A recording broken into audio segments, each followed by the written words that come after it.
Welcome to New York's #2 sports show. The Rangers on opening night defeat the Pittsburgh Penguins 6-0. Absolute domination in Pittsburgh. The Rangers jump out to a 3-0 lead in the first and pretty much cruise from there. I mean, they outshoot the Penguins 41-29. Igor Shesterkin with a 29 save shutout. So not a bad way for him to start a season in a season in which he's an impending unrestricted free agent at the end of the season. But yeah, this was maybe the first 10 minutes or so,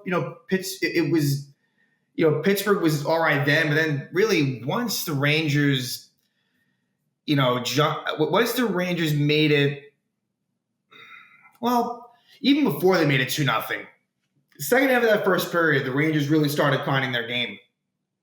And all lines contributed. That's the thing. This was a full-on performance, top to bottom, which was good. And I discussed a lot of what the lineup would look like in an episode I recorded, the 2024-2025 New York Rangers opening night roster episode. Please check it out. It has a lot of good information in there, kind of things in the interim, but also kind of looking ahead more so. But yeah, this was a game that Matt Rempe would be a healthy scratch, and that decision was a completely okay one because, really, like the fourth line really did well. Sam Carrick ends up getting the first goal of the season, 2:24 in. So, someone that one of the few new faces, because let's be honest, in terms of coming from outside the organization, the only two new people are Riley Smith and Sam Carrick. That's it. Now, obviously, there's Victor Mancini, who made his NHL debut, but he was a Ranger draft pick. And certain players we haven't seen that much of, like Adam Edstrom, Zach Jones to a lesser degree, where now Zach Jones has more of a legitimate starting role, whereas more, it used to be kind of more in reserve, if you will. But yeah, not a whole lot to be disappointed with, right? You'd be nitpicking a bit. I felt like Mika Zibanejad was a bit quiet in this game. I feel like out of all the lines, maybe that Zibanejad line was the one that maybe provided the least amount of maybe scoring chances, but Chris Kreider ends up with 2 goals, one of them being a shorthanded goal. He is such a threat. And the game was out of reach at this point. It made it 5-0, but Kreider with a couple of goals, and, he's just with that speed, he's just lethal. This game in some ways, I guess, does remind me a little bit of the first game from last year, where I believe that game as well, Kreider, he might have had 2 games in that game, 2 goals in that game as well. That was one that the Rangers really outplayed Buffalo in Peter Laviolette's first game as head coach of the Rangers. This one was even more. I mean, look, you don't want to overreact after one game. You can't do it. But I even said it on the I guess sort of a season preview episode, if you will, that I just, with this Pittsburgh team, I don't see this as a playoff team. I don't think they're going to be horrible. I think if they stay healthy, they'll be around, they'll be involved.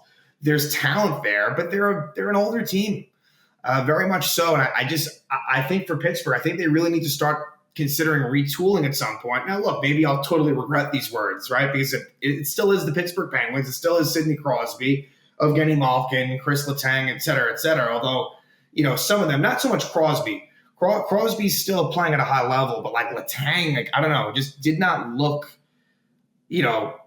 like we've seen. And that's what happens. Age gets the best of you. You can't fight Father Time. So I think that this game was just another reminder of what the Rangers are capable of, and just, a heck of a way to start the season. One in which I kind of felt I don't know, maybe the juice wouldn't quite be there. And it's only one game, but what a statement to say, hey, we are still a cream of the crop team in this division, in this conference, in this league. And hopefully this can be a springboard to getting them going more.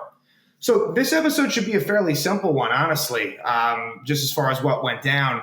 And like I said, Rempe was a healthy scratch. Chad Ruedel was the other healthy scratch as the Rangers wait for Ryan Lindgren and eventually Jimmy Vesey to make their returns. And so Victor Mancini makes his NHL debut. Thought he acquitted himself fine. Didn't really stand out in a major way one way or another, which as a defenseman is kind of what you're hoping for. The minutes distribution ends up being pretty even. And I got to think a big reason for that was the score. So that works out well. I got to think if it was closer, I don't think that it would have been that even. But basically 1 through 6 on defense, it was the lowest time on ice was Mancini at 17:27, and the highest was Adam Fox at 20 minutes and 58 seconds. So it's about a 3.5-minute disparity. Not much. Braden Schneider ends up being a +4. So, good on him.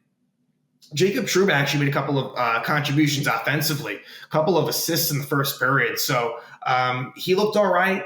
And he did take a penalty, which, we know that him to do that. But, Trouba looked pretty good for him. Miller Fox is interesting. I want to see more of that. I don't have an opinion on that yet, but I got to think, if Miller's playing at his highest level, that could be a pretty dynamic, number one pair. And again, looking into the future, I kind of alluded to this on the episode that I recorded earlier today, that I think that with Brian Lindgren as an impending free agent, maybe Miller Fox ends up being that number one pair for the Rangers in future seasons. And then, like I said, for the forward lines, all four of them scored. And in fact, one goal even taken off the board. Will Cooley had a goal that ended up, they overturned it for an offside. It would have made it 2-0. And really, it was very close. Kakko was the one taking the puck into the zone, and Cooley might have barely been offside. They did overturn it. So you even had that. So, like I said, that third line, that Chytil line looked really good. I thought Phil Chytil looked good. Alexis Lafrenière continues his wizardry. Just a beautiful toe drag goal. That one actually made it 2-0. So just a lot of good, right? This wasn't like a night where Panarin went crazy. He puts up a couple of assists because he's Artemi Panarin, and he naturally finds a way to do that. But this was an all-around effort. I think is the perfect way to sum this up. And with Kakko, it's an unfortunate thing. He had a lot of chances to score and didn't, and he would have had an assist that was taken off the board because of that offside call. So I'm not sure if it's snake bitten or if Kakko, this is what it'll always be, where the chances will be there, but just his goal scoring ability just may not quite be up to snuff. But still, let's go through it. Let's discuss the game. Home opener in Pittsburgh, of course. The Rangers will be having their home opener Saturday against the Utah Hockey Club.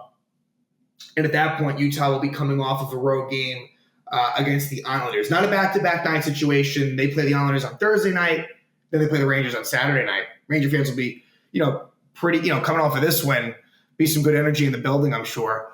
But the Rangers get off to an early lead. At 2:24, Sam Carrick, in his first game as a Ranger, gets the first goal of the season.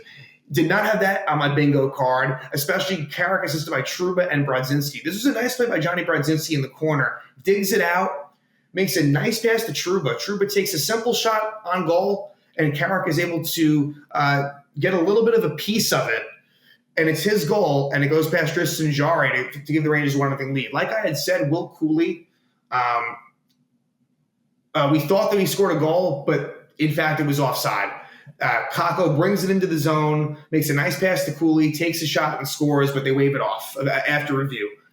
But the Rangers take a 2-0 lead at 17:23. It's Alexis Lafrenière. Scores the goal, assisted by Artemi Panarin. I think Lafrenière might have had Trocheck on. It was kind of a little bit of a 2-on-1 situation.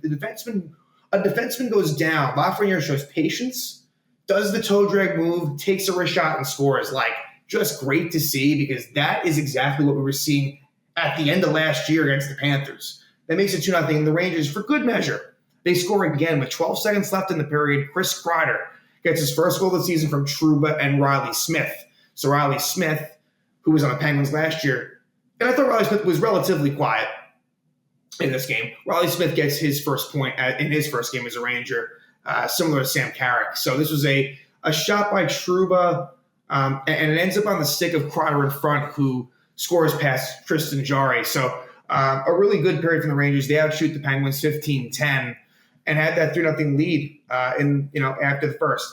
Second period starts out with a penalty by the Penguins. Drew O'Connor at 106 trips Filip, but the Penguins kill that off. Then at 4:34, goal interference on Will Cooley. So in terms of as you expect the defensemen, typically speaking, it was Miller, Fox, Schneider, and Trouba were the four defensemen on the penalty kill. Now, when Trouba took a penalty, I think Victor Mancini was the one that got a little bit of time over Zach Jones, which kind of makes sense considering Jones' stature. But, everything being equal, it's going to be those top four that are going to be killing penalties. But as far as the forward units, of course, Zibanejad and Kreider, and with Barclay Goodrow down, it seemed Barclay Goodrow gone. Seems as if the other four main forwards that they were using was Trocheck, Riley Smith, Sam Carrick, Will Cooley. Adam Edstrom got a little bit of time as well when Smith took a penalty in the third, but I think, definitely expect to see Trocheck, Carrick as well. And the interesting thing is Will Cooley in his second year getting seemingly legit penalty kill time. And then Riley Smith, that's the good thing with Riley Smith is that he's not just an offensive, that's the value in him, right? Whereas Blake Wheeler and Jack Roslovic, they weren't really producing the way that you were hoping they would, but they were also very much, they were offensive sort of only type players. Riley Smith's kind of a two-way player, which is good too. So that's going to be an evolving situation, I think, as far as those units are concerned, right? Because when Jimmy Vesey comes back, figure he'll be one of those as well. So seeing someone like Will Cooley, that's exciting to see. And then to a lesser degree, Adam Edstrom. So the Rangers kill that off. And then they score at 9:39. Filip Chytil scores his first goal of the year from Will Cooley. So great to see Chytil, who wasn't really quite himself. When he came back, it was great to see. But in the playoffs, Phil Chytil was not himself. This looked like the Chytil we're used to. And this is a guy that can score goals, especially for a center. And Will Cooley made a nice little play to get the puck to Chytil, and he snaps it by Jari to give the Rangers a 4-0 lead. So at that point, all four lines have a goal each. And then to round out the period, some more penalties, 14-19, Trouba trips Anthony Beauvillier. Rangers kill it off. Then at 18-14, matching minors to Filip Chytil and Marcus Pettersson on sort of a end of the whistle scrum. And then 10 seconds into that, Sidney Crosby cross-checks Mika Zibanejad. So it was 4-on-3 action for the Rangers going to third period, but no goals to be had there. The power play units were kind of the ones that we're accustomed to. So Lafrenière on that second unit. A little unfortunate, but that's kind of what it's going to be, at least for the foreseeable future. And then in the third period, the Rangers score a couple more goals. After Riley Smith takes a hooking penalty, he hooks Crosby at 10:46. It's a Chris Kreider breakaway goal. He blows by Letang, goes on the breakaway and scores his second of the game. A shorthanded goal makes it 5-0 Rangers. And then at 16:59, the Rangers scored once more to make it 6-0. Vincent Trocheck, he scores from Lafrenière and Panarin to give the Rangers a 6-0 lead. And Igor Shesterkin would do the rest. He makes, like I said, 29 saves for Igor.